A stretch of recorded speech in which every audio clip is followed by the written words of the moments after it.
más allá de la confirmación de lo que a todas luces es evidente, ¿no? Es ¿qué implica esto? Si la presidenta se ausentó, ¿esto es una causal de vacancia? Es la pregunta que desde ayer muchos se hacen, ¿no? Para hablar de esto está el doctor Aníbal Quiroga, él es abogado constitucionalista, a quien le damos la bienvenida y le agradecemos por estar conectado esta mañana. Doctor Quiroga, buenos días. Y sacamos la Constitución en casa, a ver, o en Google, si la tienen a la mano. Artículo 115 de la Constitución. Hablemos de eso y de lo que implica y se aplica además dentro de la situación de la operación de la presidenta Boluarte. Sí, bueno, en realidad lo que no interesa acá es si fue una rinoplastia, un tema estético, un tema de necesidad, una apendicitis. Lo que interesa acá es si ha habido una suspensión temporal del ejercicio de la presidencia. De eso habla el artículo 115 de la Constitución. Sí. Entonces no se trata de invadir el fuero interno o el fuero personal de una persona. Se trata de saber si el presidente de la República, en este caso la presidenta de la República, está o no está en condiciones físicas y mentales de ejercer el cargo que tiene, porque ella, además de ser jefe del Ejecutivo y presidente de la República, personifica a la nación, conduce las relaciones internacionales y sobre todo el jefe supremo de las Fuerzas Armadas y Policiales. Por lo tanto, no puede estar en estado de inconsciencia. No se trata de si es importante o no importante una operación o la otra. Puede también sufrir un accidente, un ataque al corazón. Sí. Lo importante es saber si está en condiciones de ejercer el cargo que ostenta. Ahora, De eso doctor, trata la Constitución. sí, es que nos encontramos, y valgan verdades, en una circunstancia bastante compleja, porque no tenemos, en teoría, quien reemplace a la presidenta Dina Boluarte. Ya no hay otro vicepresidente. Esto es un problema, independientemente de lo que usted menciona, ¿no? Porque, claro, ahora es una operación, pero tranquilamente podría ser un accidente fortuito. Esto es algo que el Congreso de la República debió haber solucionado en su momento. No, la solución está en el propio artículo 115, ¿no? Dice que cuando el presidente tiene una suspensión absoluta o temporal, lo reemplaza el primer vicepresidente, Exacto. reemplazo del segundo vicepresidente, y si no lo hay, el presidente del Congreso. Si es una suspensión temporal, el Congreso declara esto, el presidente del Congreso asume la presidencia temporal y luego la retorna al presidente de la República. Eso, primero hay que comunicarlo al Congreso y segundo hay que Ese es el problema, que no se comunicó. No se puede Bien hacer sencillo porque... está, o sea, el señor Ceballos, que es el congresista, no puede decir que hay un vacío legal, entonces, doctor Quiroga. Si usted me permite que lo lea, dice claramente acá. Por favor, hagamos docencia, leamos el... Impedimento temporal. Por impedimento temporal del presidente de la República, asume sus funciones el primer vicepresidente. En defecto es el segundo vicepresidente. Por impedimento de ambos, el presidente del Congreso. Ahí está marcada claramente la sucesión presidencial. Entonces, pero hay que pedirle permiso al Congreso, hay que comunicarle al Congreso, y el Congreso tiene que declarar la suspensión temporal y habilitar al presidente del Congreso a que asuma temporalmente la presidencia de la República. Eso es lo que hay que hacer. No se puede estar inventando reglas en el camino. Bueno, eso no sucedió entonces, doctor. ¿Qué es lo que correspondería hacer? Bueno, ¿cabe una denuncia? Esto califica como una infracción constitucional. En el caso de la presidenta de la República no se le puede acusar. En el caso de los ministros sí, porque son solidariamente responsables con ella, ¿no? No es el caso de una vacancia presidencial por incapacidad moral permanente, porque son supuestos diferentes. Acá lo que hay es que ha habido una suspensión temporal, o habría habido una suspensión temporal, si es que se demuestra que ha estado en estado de inconsciencia y no se ha comunicado al Congreso, porque la otra alternativa es que haya sido operada en estado de conciencia, con lo cual tendría un umbral del dolor muy alto y sería lo mismo hacerse una rinoplastia que sacarse una muela o ir al podólogo, ¿no?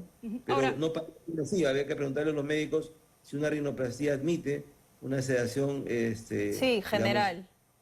La admite. General, una anestesia local. Es con riesgo quirúrgico, es todo, es una cirugía. Es una operación. Exacto. Ahora, y por tanto, doctor Quiroga, si me permite, usted hasta junio del año pasado formó parte de un consejo consultivo constitucional. Entiendo que dimitió justamente en junio, usted señaló motivos personales, Pero quería saber si, al haber estado en el entorno de la presidenta Dina Boluarte durante este tiempo, ¿usted tuvo algún tipo de conocimiento o se conversó sobre este tema? A ver, el tema fue así. Ante la discusión de si la presidenta era legítima o no, si era una usurpadora, si era un golpe de Estado, se conformó de manera voluntaria un conjunto de expertos en derecho constitucional para asesorar a la presidencia de la República en materia constitucional. Ese tema no fue consultado y yo participé muy poco porque al poco tiempo de conformar eso hubieron tres frentes diferentes. En primer lugar, la propia presidencia del Consejo de Ministros no le gustaba mucho la idea. En segundo lugar, la Cancillería tampoco. Y en tercer lugar, saltó la Contraloría y a pesar de ser un grupo ad honorem que quería asesorar en materia constitucional a la presidenta, dijo que éramos funcionarios públicos. Y por lo tanto, yo renuncié de inmediato, no participé más. Esto no me fue consultado. Si me hubiese sido consultado, hubiese dicho, mire, el artículo es bien claro y esto hay que comunicarlo al Congreso y pedir la autorización del Congreso para esta suspensión temporal. Volviendo al tema, ¿no? ¿Cuáles son las implicancias en materia constitucional, ¿no? En lo inmediato hay que separar la paja del trigo, ¿no? Yo no creo que esto califique como una incapacidad moral permanente, porque no es una incapacidad moral permanente. Claramente se ha hecho una falta concreta a la Constitución, se ha omitido el artículo 115 y califica como una infracción constitucional sancionable por el Congreso. En segundo lugar, en el caso de la presidenta no puede ser acusada por esto hasta que termine su mandato. No es que se impune, va a ser sancionada, pero cuando acabe su mandato. En el caso de los ministros es diferente, porque ellos son responsables directos. ¿Y cómo va a ser, cuál sería la sanción al final del mandato? Bueno, al final del mandato y en el caso de los ministros, la sanción va desde un día hasta 3 años de suspensión para el ejercicio. Okay. Ahora, doctor, pero valgan verdades para el Congreso de la República, como ya lo ha demostrado en más de una oportunidad, para vacar a un mandatario solo necesita votos, no razones. Claro, sí, claro. Es que los votos son las razones de una democracia, pero estamos hablando de supuestos diferentes. Una cosa es infraccionar la Constitución porque no se hizo caso del artículo 115 y otra cosa es ser incapaz moralmente de manera permanente.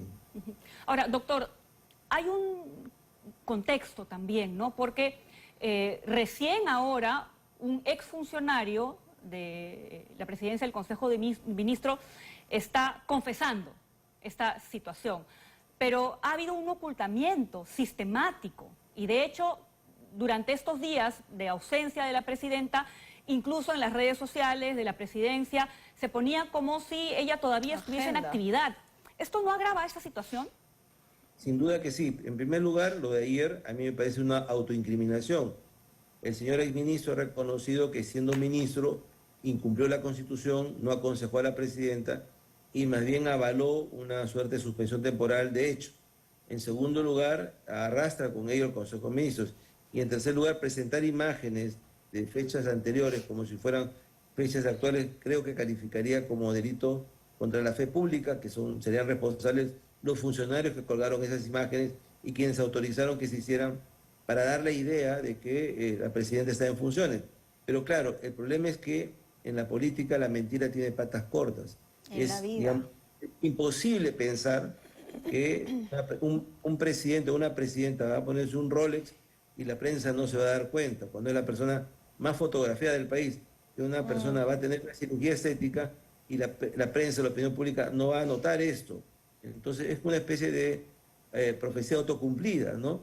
Digamos, se podía prever ante cualquier escenario, con cualquier consejo razonable, que esto se iba a dar. Y la solución está en el texto mismo de la Constitución.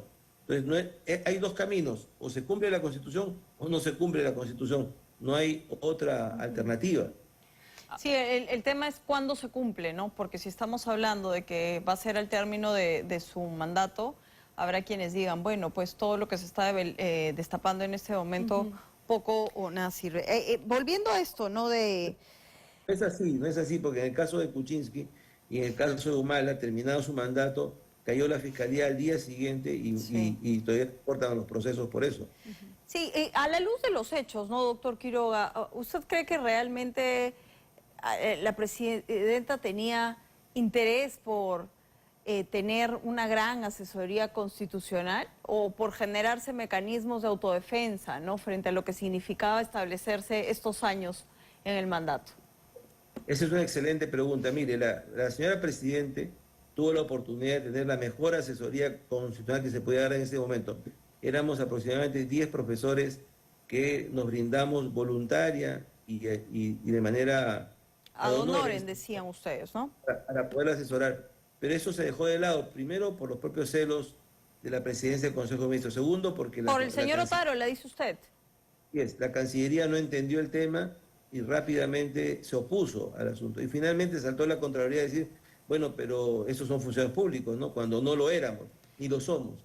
Entonces, al final el tema se desarmó y quedó en nada y la señora Presidente desperdició la oportunidad de tener justo una asesoría que le dijera, ese es el camino correcto, esta es la parte constitucional, eso es lo que hay que hacer. Y su asesor se volvió Otárola. No se ponga usted un Rolex porque la gente se va a dar cuenta. Comunique usted al Congreso lo que hay que comunicar, trabaje con los medios de prensa, no esté contendiendo permanentemente con la opinión pública, porque entonces el resultado es el que tenemos hoy. Ahora, doctor, si nos permite un análisis ya más de forma también, porque acá estábamos conversando con Claudia, que todo bien con la presidenta, que quizás quiera hacerse algunos arreglos, verse mejor, pero la coyuntura en la que nos encontramos quizás no es la mejor época, el mejor momento como para tratar de verse mejor ella físicamente cuando el país quizás no lo está. Bueno, hay un tema de conexión, ¿no?, entre los Rolex y la cirugía estética, ¿no?, que es un tema de vanidad y que yo no puedo juzgar eso porque entro en el foro interno, pero sí le puedo decir que un estadista, un verdadero estadista, tiene que estar por encima de eso, ¿no? No puede exhibir un Rolex en la mano porque la gente se va a dar cuenta y va a generar esta suerte de antipropaganda. No puede hacerse una cirugía estética en un país pobre durante el ejercicio de poder porque la gente va a reaccionar en contra. Entonces, lo que tenemos ahora es de alguna manera la cosecha de lo que se ha hecho, ¿no? El estadista está por encima de ese tipo de vanidades personales y realmente conduce el país como tiene que conducir un estadista, ¿no? Es quizá eso lo que falta. Bueno, usted ha develado esta mañana que si ustedes se apartaron, más allá de las razones personales, ha sido porque el señor Otárola no los quería cerca, ¿verdad? No le interesaba el tema. Ok, y la pregunta básicamente es, ahora que usted lo ve declarar, ¿no es cierto? Y sabiendo además que eso complicaría su situación por una inhabilitación y demás, siendo cómplice, según el artículo 115, porque él pudo asumir, ¿cuál es su lectura detrás, no? Sobre todo en estrategia legal, porque el señor es abogado también. Sí, bueno, yo no podría saber qué cosa está detrás, ¿no? Creo que ayer no han medido las consecuencias de lo que ha dicho porque ha terminado autoculpándose y complicando el Consejo de Ministros, ¿no? Tengo la impresión de que no se ha recuperado todavía de la manera como salió del premierato, entonces hasta ahí llega mi análisis, ¿no? Pero lo que yo pude percibir cuando se quiso dar soporte a la Presidenta de la República en materia constitucional fue eso, ¿no? Que quizá la Presidenta en un primer momento tuvo el interés de hacerlo, pero después lo dejó de lado y no estuvo bien aconsejada. El hecho es que cualquier asesor legal mínimamente informado hubiese dicho, señor Presidente, hay el artículo 115, si usted lo quiere hacer, hágalo, pero hay que comunicarlo al Congreso y hay que pedir el permiso al Congreso. Eso es lo que dice la Constitución, porque un funcionario de ese nivel, como un presidente o un ministro, jura por la Constitución y jura cumplir la Constitución. Y el mensaje que se da a la opinión pública es, tenemos que ir a un tema institucional, a un gobierno democrático basado en la Constitución. Eso es lo que justifica el mandato. Pero usted ha dicho algo clave, ¿no? De nivel. Y a la luz de los hechos y el caso de las amigas del Premier, hay otro nivel ahí, no institucional. Gracias, doctor Quiroga, por haber estado esta mañana con nosotros. Nos vamos a ir, Incri, Pamela. Así es, vamos.